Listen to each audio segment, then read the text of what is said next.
দর্শক, বাংলা চলচ্চিত্রের জনপ্রিয় খলনায়ক মিশা সওদাগরকে তো আপনারা সকলেই চিনেন, কিন্তু আপনারা কি জানেন মিশা সওদাগরের ছেলেকে কি করেন তিনি? বিস্তারিত জানতে ভিডিওটি না টেনে শেষ পর্যন্ত দেখতে থাকুন।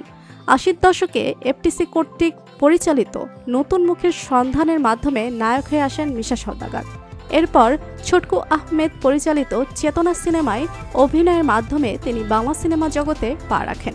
এর কয়েকদিন পরে তমিজউদ্দিন রিজভীর পরিচালনায় আশা ভালোবাসা সিনেমায় সর্বপ্রথম খলনায়কের চরিত্রে অভিনয় করেন তিনি।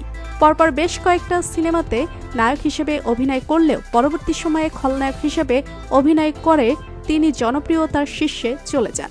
এরপর থেকে আর কখনো পেছনে ফিরে তাকাতে হয়নি মিশা সওদাগরকে। এখন পর্যন্ত ১০০০টিরও বেশি বাংলা সিনেমায় অভিনয় করেছেন তিনি। জাতীয় চলচ্চিত্র পুরস্কার সহ নানা পুরস্কার পেয়েছেন তিনি।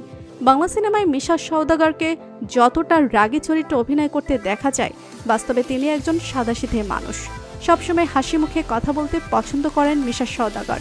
কিন্তু হঠাৎ করে একটি সাক্ষাৎকারে মিশা সওদাগর বলেন, এবার আমি অভিনয় জগৎ থেকে অবসরে চলে যাব, কেননা আমি বাংলা সিনেমাতে অনেকদিন ধরেই অভিনয় করছি, যার কারণে নিজেকে একটু সময় দিতে চান মিশা সওদাগর।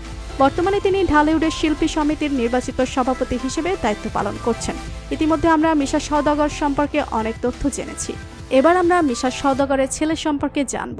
১৯৯৩ সালে ৫ অক্টোবর পুরান ঢাকার সম্ভ্রান্ত মুসলিম পরিবারের মেয়ে জুবাইদা রব্বানী মিতাকে বিয়ে করেন মিশা সওদাগর। বিয়ের কয়েক বছর পরে তাদের ঘর আলোকিত করে একটি পুত্র সন্তানের জন্ম হয়, যার নাম ওয়ারিদ হাসান।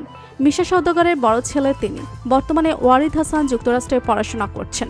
অন্যদিকে মিশা সওদাগরের ছোট ছেলে ওয়াসকুরুনি হাসান ঢাকার একই প্রাইভেট স্কুলে পড়াশোনা করছেন। মিশা সওদাগর সবসময় পরিবারের সঙ্গে সময় কাটাতে পছন্দ করেন। আর বাংলা সিনেমাতে সব থেকে কাছের বন্ধু ছিলেন ওমর সানি। যদিও ঢালিউডের শিল্পী সমিতির নির্বাচন নিয়ে দুই বন্ধুর সম্পর্কটা নষ্ট হয়ে যায়। তো বন্ধুরা, বাংলা চলচ্চিত্রের সব থেকে জনপ্রিয় খলনায়ক মিশা সওদাগরের ছেলেকে আপনার কেমন লাগলো জানিয়ে দিন কমেন্ট করে। আর ভিডিওটি ভালো লেগে থাকলে একটু লাইক দিয়ে চ্যানেলটি সাবস্ক্রাইব করুন। ধন্যবাদ।